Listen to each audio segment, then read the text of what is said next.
Okay, so we are up to Mishlei Yudalad Gimel, and I'm going to apologize in advance. I am in Connecticut, and I'm in a an office. I was I was given a room in an office to give to give shiurim, but I don't know if I'm going to be disturbing to people. So it's possible that like I'm going to be asked to move. Okay, so that's the situation here. Okay, so I'll pause that if it happens to get there. Okay.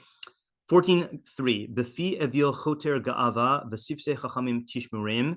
And I think the only word that you're really not going to know is choter, which Metzudas ציון says choter is a mate, which is a rod. Okay, but then the quote that he brings is vayatza choter migeza Yishai. A choter came from the shoot of Yishai. Okay, and when you look at the context, or we'll just use the BDB, choter means a branch or a twig or a rod. Okay, so I feel like this is one of those things where the primary meaning probably is branch, and then because people use the branches as a rod, then it came to mean rod. Okay, so we'll treat it as rod. I think I'd like to treat it as rod / branch. Okay, so anyone want to try translating? In the mouth of a fool is a rod / branch of arrogance. Okay. Yeah. And the lips of wise people will, if they guard them. Yeah, we'll guard them. Okay, good. Yeah, so in the mouth of a fool is a rod or branch of arrogance, but the lips of the wise will guard them. Okay, yeah, I think that is the only way you could translate that last part. Tishmurim will guard them. Okay, yeah, and the tishmurim is, I believe, going on the lips. The lips will guard them. Okay, not like the rod. All right, Sadi Gaon. Okay, we did Metzudas ציון. Sadi Gaon says translates the first half as bidivre hakasil makel haga'ava.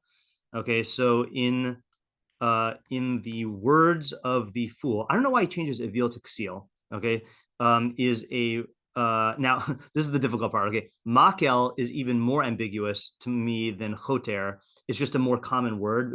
It also means the rod or branch. So I don't know if he's trying to direct us to a specific stance on that.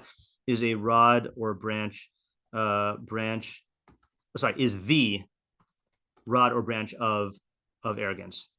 Okay, so that is makel hagava. All right, he adds the definite article there. Okay, Targum, which I forgot to look up, befume deshatya zakta tsa'ara v'sif vasahun dechakime nintran inun. Okay, I don't know this well enough for the grammar well enough to know if he's getting at some other meaning for the second part. It is interesting. He translates gava as sa'ara, which means suffering. I just don't know where he gets that from in the in the word gava, the rod of suffering. Okay, so I'm going to put that there, but I'm a little skeptical about how much we should try to take that into account. Okay, our scroll. That does line up more with the second half of the pasuk. Yeah, I guess so, because of the protection, you mean? Yeah. Yeah, right. Yeah, right. It seems like a very, very what do you call it? It seems like more of an interpretation than a translation, which is sometimes the Torah does, but not it's just a little surprising. Okay. Article says in the mouth of the foolish one is the staff of pride. Okay, I'll put the word staff in here also, okay, because I guess that is another type of rod. But the lips of the wise will guard them. Rav Hur says, through the mouth of a fool, his pride becomes his stick. Okay, that's radically different. Through befi evil, so through the mouth of the fool, choter ga'ava, his pride is his stick, but the lips of the wise shall preserve them. Okay, preserve and guard. All right, I'll add that here also, just in case we want to say preserve. And then Alter says in the mouth of the dolt. I love how he uses the word dolt, just because we don't really use that in speech. In the mouth of it's just a fun word. In the mouth of the dolt is a rod of pride, but the lips of the wise will guard them. Okay, that I think is similar enough that we can delete it. Okay, so what are the questions here? What is choter ga'ava mean? Okay, what is the choter ga'ava, right? And we could break that down into okay, what is the mashal and nimshal of choter? Okay, what is the meaning of ga'ava in this context? and then what is the combined mashal or nimshal of choter ga'ava? Yeah. And I guess we could say also, this is kind of implicit in my question, why is this mashal being employed here, right? And by that I mean, like, I guess intellectually and emotionally. Okay, meaning that we're going with the assumption here that there is it's conveying an idea, but it also conveys an emotional resonance. Okay, yeah, I guess that's a lot of questions. David? Yeah, sorry, David. Yeah, why specify the mouth and the lips? Okay, right. So why specify fi in the first half and sifsaim in the second half?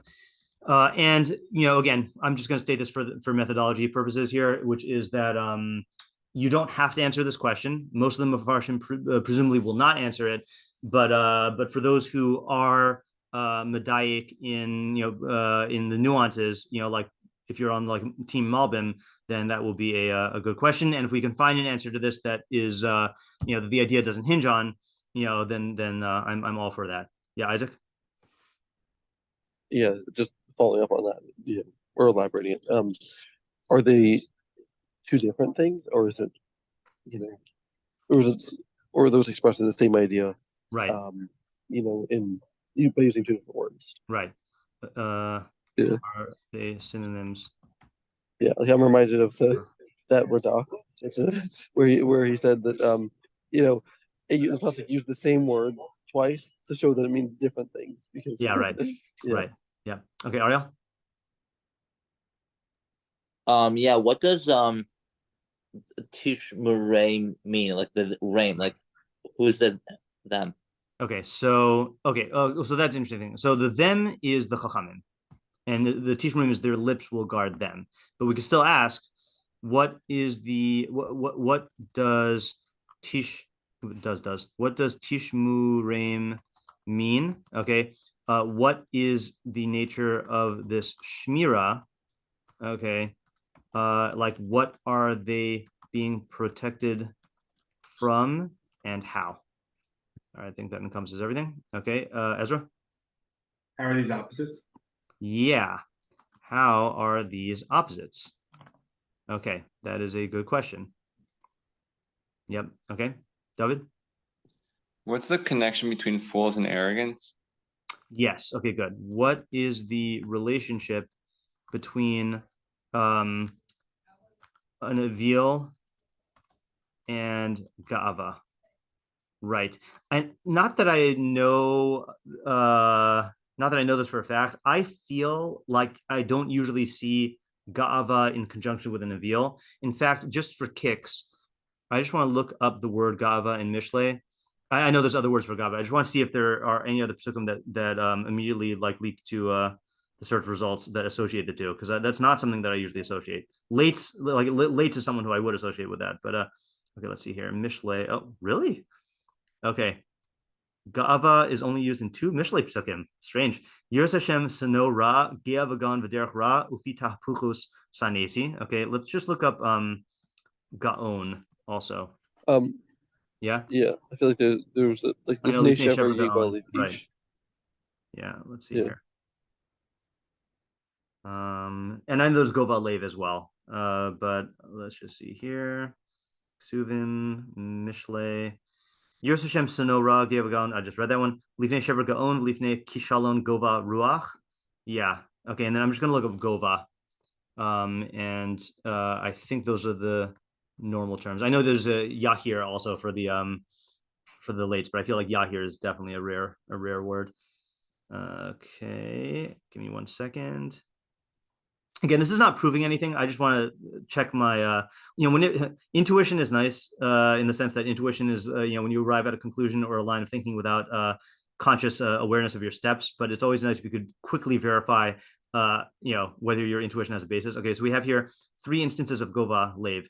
To'avas Hashem kol Gova Lev yad li'ad lo yinakeh lifnei shever gaon lifnei kishlan Gova Ruach oiv pesha oiv mata magbia pischo mavake shaver hon asher kiria suzo ukochoma nis. Okay, that's the different one. Lifnei shever yigba lev ish lifnei kapadanava Yeah. All right. So no overt, and again, no overt examples come to mind either. So this is an unusual association here. Okay, Sean. Oh, you're muted. Yeah. In what ways are the lips of the Chachamim guarding them? Yeah. What about their lips is guarding them? Okay, I'm going to tack that on to question 3. What is it about the lips of the Chachamim that guards them? Yeah, and I would also ask if then that we can infer that back onto the first half of the pasuk, Yeah. and saying that there's a lack of protection that the fool is. Okay. Right. So what is it about the avil that results in not receiving this protection? Yeah. Ariel? Yeah, did we ask what is the scenario here? No, we did not. Yeah. Okay. So what is the scenario here? If it's anything specific.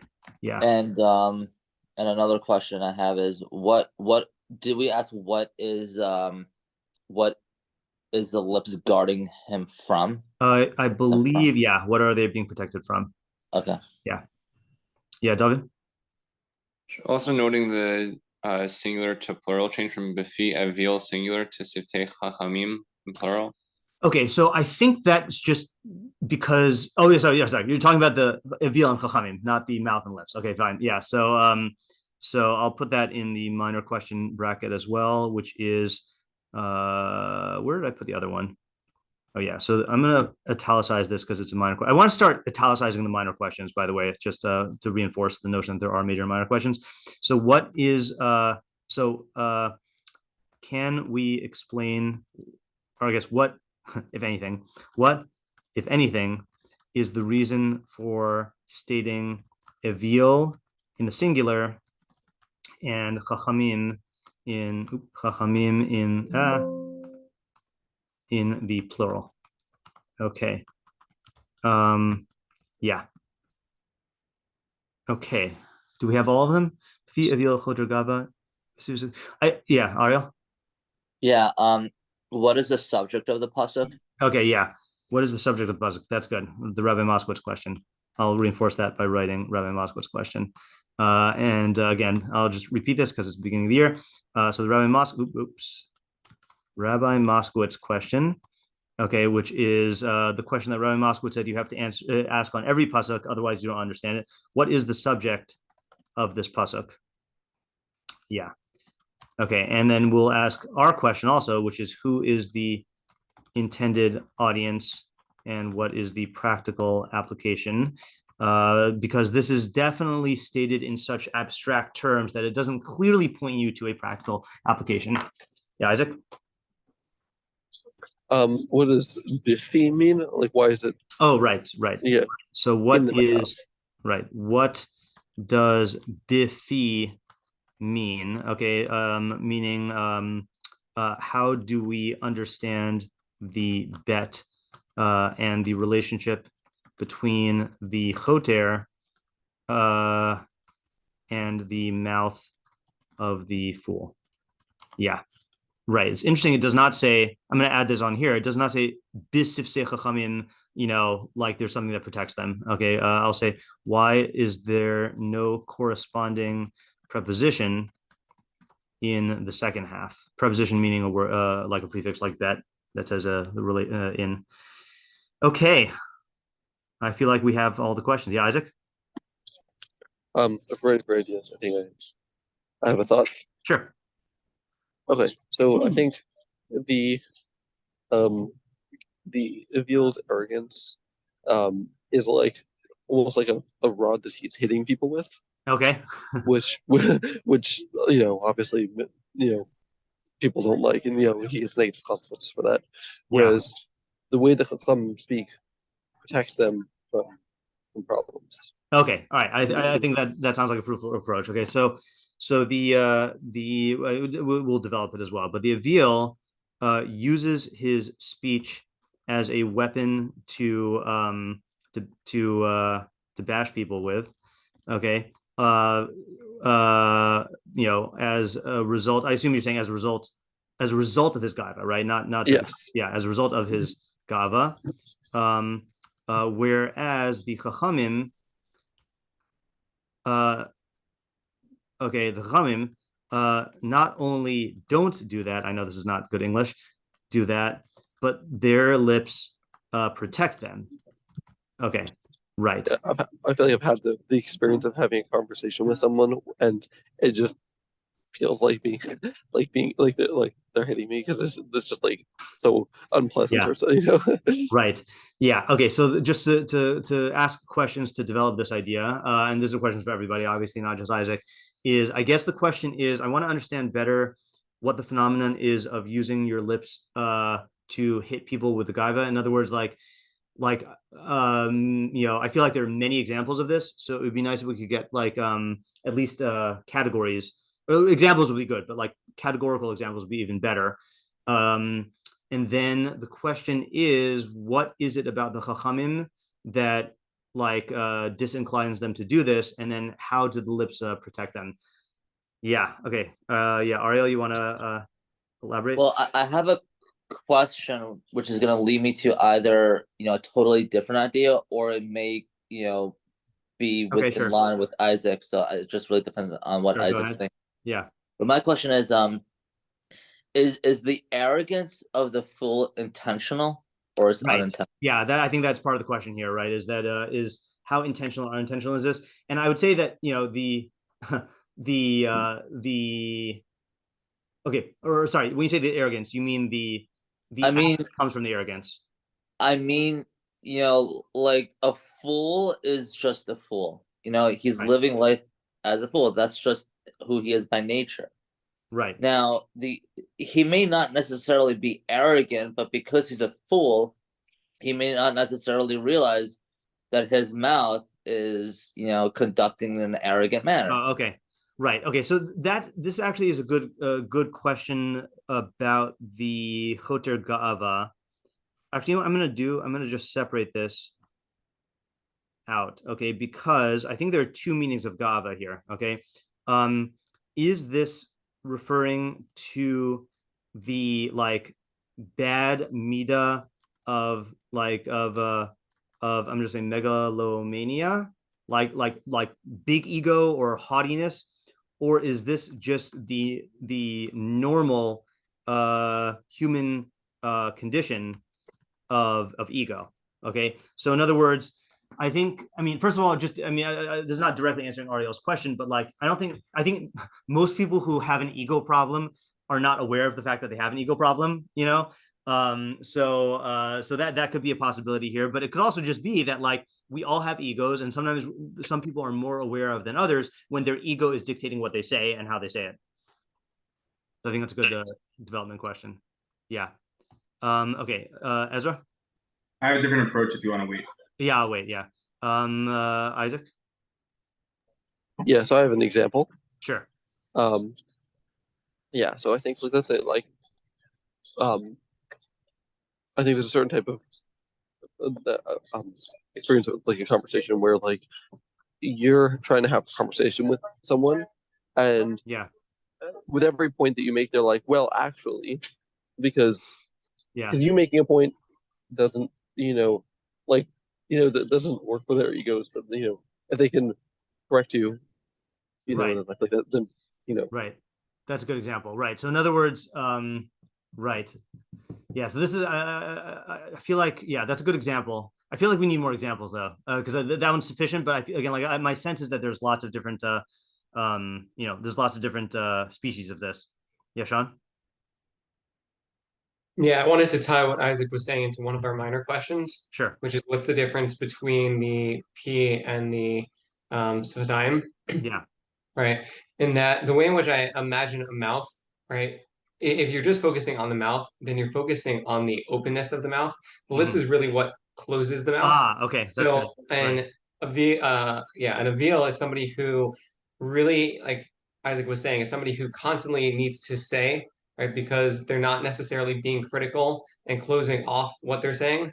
They're just somebody who is fully confident and arrogant in what they believe and will continue to spew nonsense. Whereas the Chacham is somebody who is very critical of what he's going to say before he says it, and he's thinking about it, and so he's closing off his speech before he says something that he's going to later regret, and that's really what's going to protect him.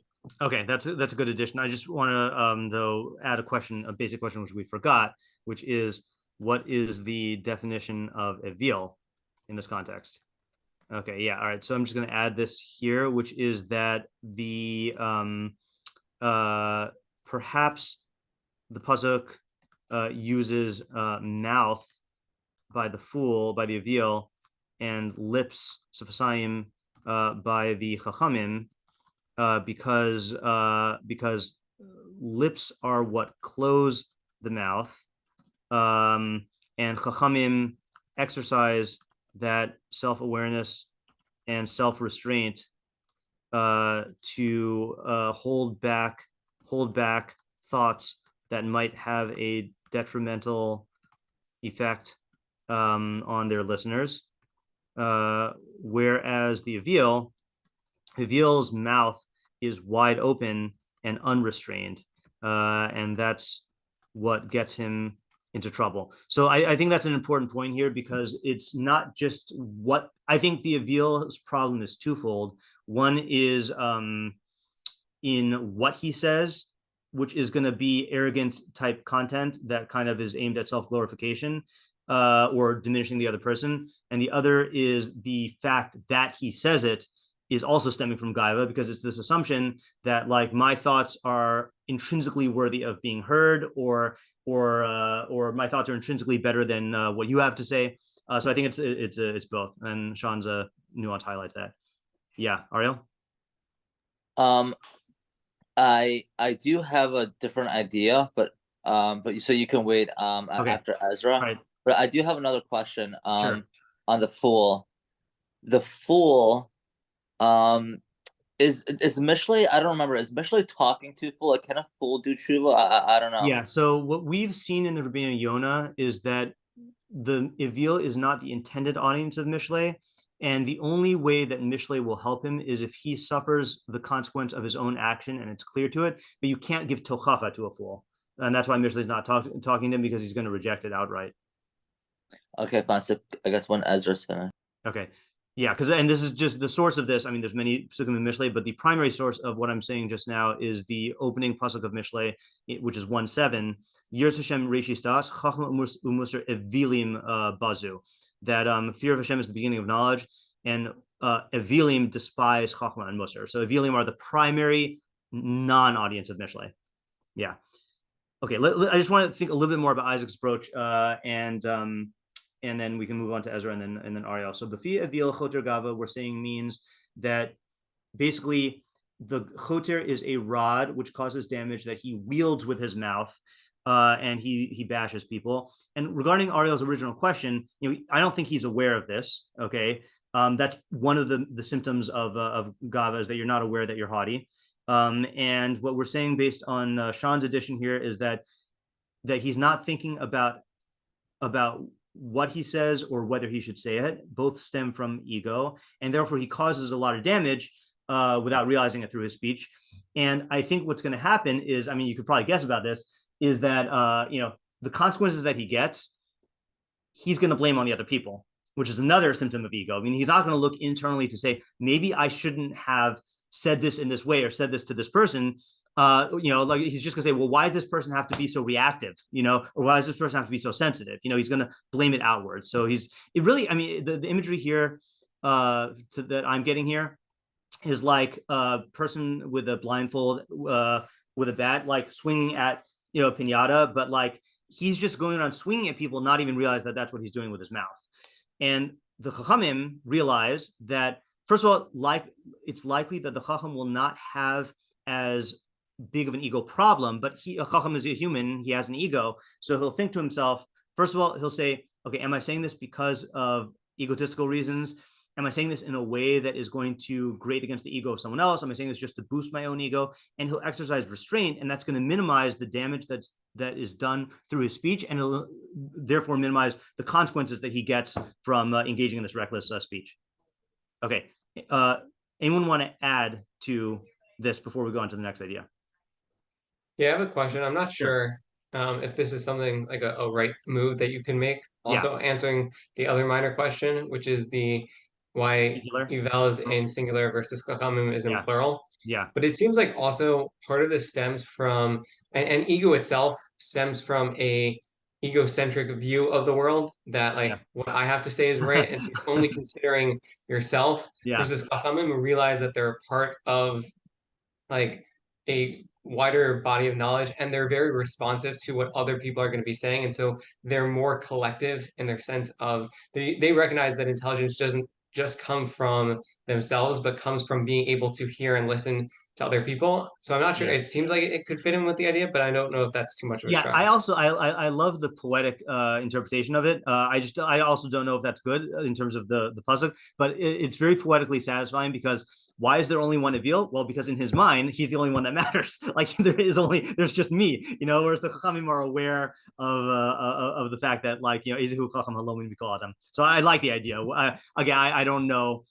In general, okay, just to clarify, just methodology wise, I am very I'm much more open to explanations for the nuance of P versus Sifasayim than I am to singular versus plural, because whenever we look for singular versus plural, we have not seen a pattern yet in Mishlei. And so I'm just very wary about explanations, but I think it's a good idea though. And poetically it reads very nicely. Okay, Ezra, you're up. Okay, so my idea is very similar to Sean's addendum to Isaac's, the second half. But it's centered around this mashal of Gava being something that's in the mouth of the fool. Yeah. And I'm viewing this stick to be or this rod to be prying the mouth open. So their arrogance causing them to continue to talk. Okay. They can't hold back because of the arrogance. Okay. So the Gava is in the mouth, but the Gava sorry, hold on a second here. The Ga'ava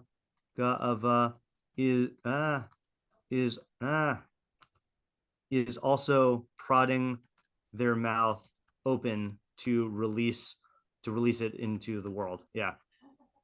Right. And they can keep it closed like a chacham, but they choose not to, which is they could keep it closed, but they choose not to. Now, and you are acknowledging though that the cause of not keeping closed is the Gava itself as well, right? Yeah. Okay. Yeah. All right. Good. All right. I like it. Yeah. The only question I have here is, and this is just partly ignorance on my part. I don't know.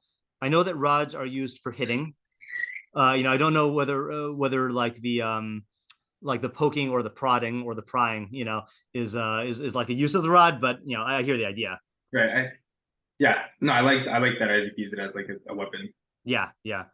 I also think that Isaac's interpretation is a better corresponds better to the second half of the damaging versus protection. That's true. So the second half, by the way, of my theory, that they could keep it, they choose not to, is a lot to do with the Avil. That's why it's choosing the Avil as opposed to the Gova Lave or something. Yeah. Because here it's they have the choice, but they're just being stupid. Right. And letting their habit decide for them. Yeah. Good. Okay. Ariel? Yeah. Okay, so I'm not sure if I'm working with some facts that I'm just not sure about. So okay. I could use a friend on this one. Okay. So I'm okay. I'm gonna start with the easy side, the easy approach. One is that I think there can be two different types or two different personalities of ego. I'm just not sure. I'm still not sure how to to define each one yet, but I'm gonna work with that. I think a fool, his type of gaiva, is more stemming from his foolishness, which can be perceived as arrogance, meaning because he has such a and I know normal gaivatic people have a distorted view, but I feel like the fool, it's almost more, his entire framework of life is just way distorted, and he can perceive things that normal people will perceive as like something else, but he'll just come across as very arrogant. And sometimes it may be true that he is arrogant, but other times he may just not necessarily be arrogant, but it comes out as arrogant because he's a fool and he doesn't really know how to like express himself because of his nature. Okay. Or he doesn't know how to like explain himself or whatever it is, Right. Okay. So I think that your interpretation does work. In other words, that especially because it uses choter gava as like one mashal. So in other words, the pasuk doesn't even necessarily say that he has haughtiness, but there is a staff of haughtiness in his mouth, meaning that he can act haughtily. And I'll give you a weird raya for this, that gava could be associated with something that is not actually haughty. Maybe this is debatable, but Ashira Lashem ki ga'o ga'a sus baruch vo ramavayam, that Hashem, I will sing to Hashem because he has. We don't say Hashem is haughty, right? But you say he acted in a high, in a high manner, So I think I think the combination of both of those things makes me open to your idea. Right, and it's funny. I had an interesting interpretation of the staff or the rod. Yeah. Like I'm wondering, like why staff? Like it seems like the staff is almost like a support system. Yeah. Like right. Yeah, that's what you use a rod for, is to support yourself, right? Yeah, like I feel like his foolishness is just supporting his arrogance. Okay, right. So the mashal of my Hebrew switching. Okay, the mashal of the rod or the staff, I think is the best translation here, right? Is that his or maybe even crutch, right? Staff or crutch, is that his haughty speech is propped up by his foolishness. I also think that that's a good interpretation, because I was trying to be open-minded here in terms of how we approach the avil, but the working definition of avil that we have is someone who looks at reality superficially, and that superficial view is what props up the willingness to speak in a haughty manner. And I think a good example of this is like, let's take someone who I just saw a Facebook post from Rabbi Pilachowski talking about how irritating it is when people who are not experts in a certain field like immediately just start making comments as though they understand everything. And he was talking about halacha, how people who don't know halacha and view halacha superficially will immediately go in and like start just making assumptions of like, well, why do we have to keep kitnios? Why do we have to keep the second day of Yom Tov? And there, it's not necessarily in other words, it's the superficiality that is propping up the haughty assertions that they make. Yes, that's it. Like, not because they're not necessarily arrogant by nature. Right. Right. Okay, that's exactly what I was looking for. That's like my idea. Yeah. Okay, so they don't necessarily have a major ego problem intrinsically. Rather, they have a normal human big ego, but their superficial orientation towards reality causes them to act and speak haughtily. Okay, that's a good shot. Yeah, what I like about this is, again, not that I'm trying to fit this in with our previous definitions of avil, but this one does fit more seamlessly into our previous definition of avil. Whereas let's say like with Isaac and Ezra, it fits into avil, but like I could easily, if the pasuk had said like, ksil or something like that, I wouldn't bat an eye. Like I think, I think that, so Ariel's I think fits in with our definition of avil. Yeah, Sean, you want to add to that, or do you have your own idea? I wanted to ask if you could flip it.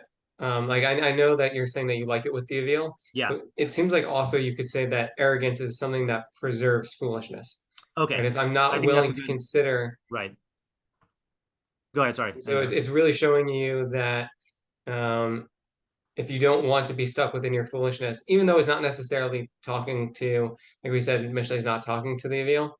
Yeah. But it's showing that a characteristic of being stuck in foolishness is arrogance. And so it's showing you the extreme of arrogance to the nth degree, which is present within the Avil. Okay, so alternatively, the Gava props up the Avil's foolishness. Okay, meaning in this case, i.e., his superficial view of reality. Okay, even though Mishlei isn't addressing the Avil, the antidote would be diminishing his Gava, right? Taking away the crutch. Hold on just 1 second, guys. Hold on just a second. Do you have a minute? I'll be done in 9 minutes. Okay. Yeah. All right. Interrupt me. I'll be in a Okay. meeting. Okay. It's not on my Okay, phone. sure. Okay. So yeah, I think that's definitely a possibility as well. Yeah, I'm gonna have to think more about. I'm gonna have to let those two percolate and see which one I end up liking as a shot better. Yeah, Ezra. So I have two things. One is Sure. just addendum to what I was saying, and one's a question on Isaac's approach. Sure. A factual question on Isaac's approach. So Yeah. I'll do that first because it's easier. When it says the Chachamim are like their mouths are like trying to save them, Yeah. or they're preserving them. Yeah. Is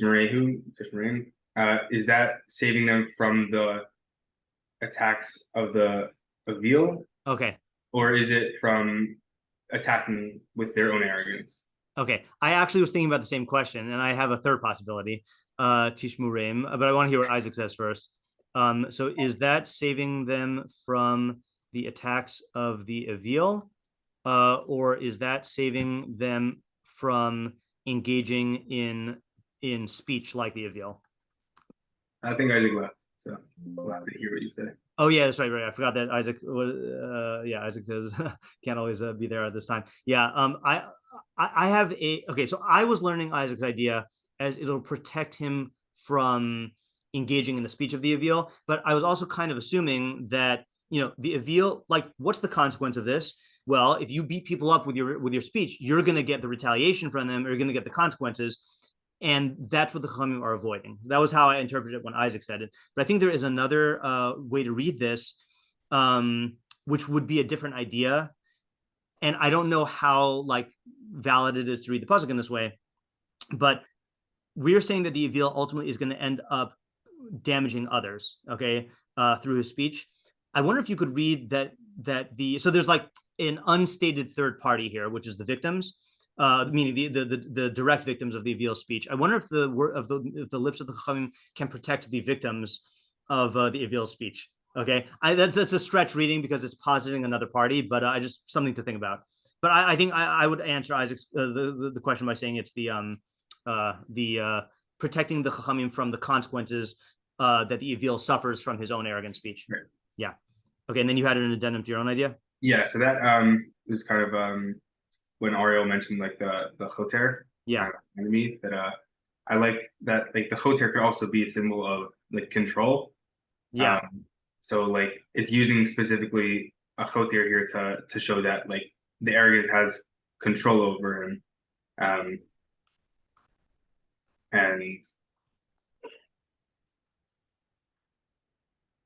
yeah. Well, that's good. Oh, okay, so it could be a symbol of control, meaning something like hitting an animal to get it to go or something like that.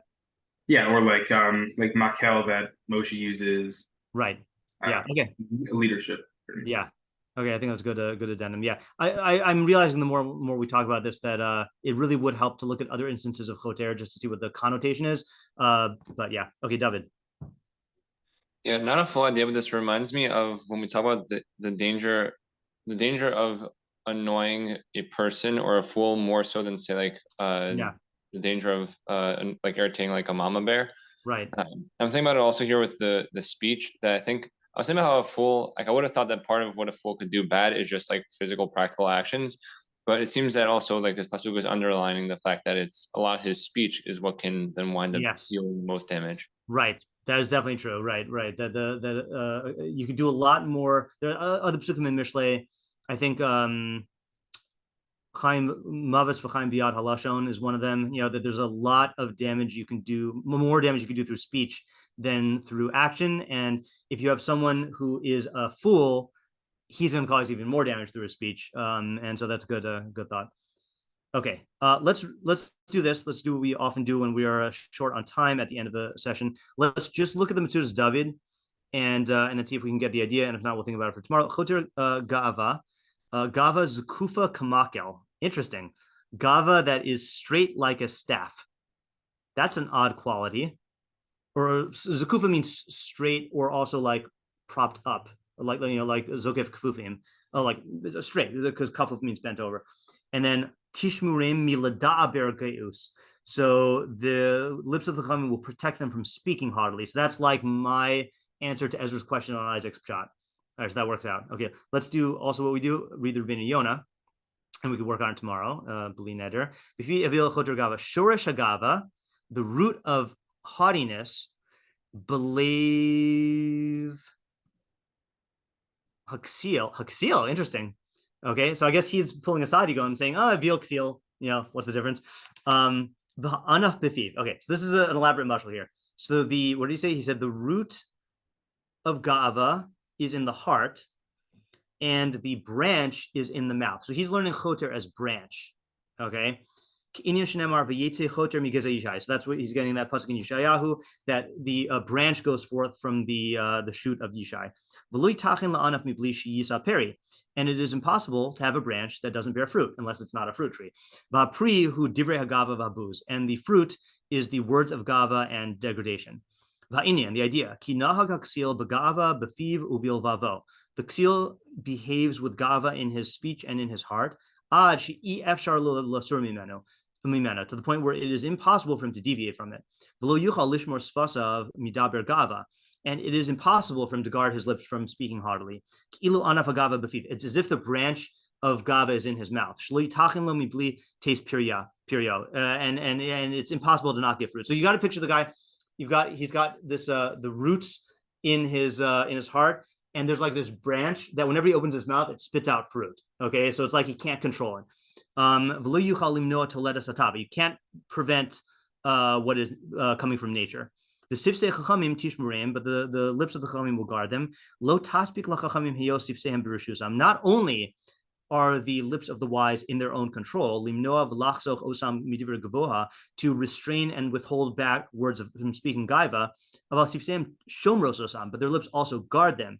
Ki yale davar gava alibam, when something haughty gets into their heart or arises in their heart, shelo yivatu b'sifseihem, they don't express it verbally. And even when they don't pay attention to muzzle their mouths from that which arises in their spirit, they've accustomed their lips in gentle speech and in words of humility, to the point where it will not bear arrogant things on their lips. The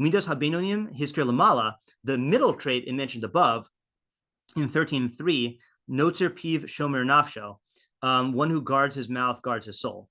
Okay, and Tishmarim is B'makom Tishmarna Osam, it will guard them. Yeah, all right, so this is a good idea. I think it might be just a further development of the idea that Isaac was saying, but because I'm short on time, then let's stop here for today and start tomorrow by reviewing the Rבינו Yona, and then we'll go into other meforshim. Okay, so the basic ideas we've had, just to do a quick review here, are Isaac's, which is that the avil's haughtiness will cause him to engage in haughty speech, both in content and in lack of restraint, and that will injure people, which will make them retaliate against him, whereas the chachamim will guard against the gava in themselves and not speak in a haughty manner, and that will protect them from the consequences they get from other people. And Ariel's idea is that it's not necessarily that the avil it's not that his big problem is gaiva, it's that it's foolishness, it's avilus, it's the fact that he looks at the world superficially, but that really will prop up haughty speech. In other words, his superficial view of reality is what causes him to speak superficially. And again, the example I gave was in learning, but it could also be in like talking about, like, let's say, like taking something personally, that the person didn't really mean. And that's the mashal of the staff, is that his haughty speech is propped up by his foolishness, whereas the chachamim are the opposite. And then Sean had the other theory, which is that the gava. Wait, did I say it backwards? The gava props up his foolishness. No, I think I said it the right way. Okay, all right, I got to go. But bli neder, we will continue this tomorrow. All right, thanks for joining on Zoom. All right, thank you. Have a good day.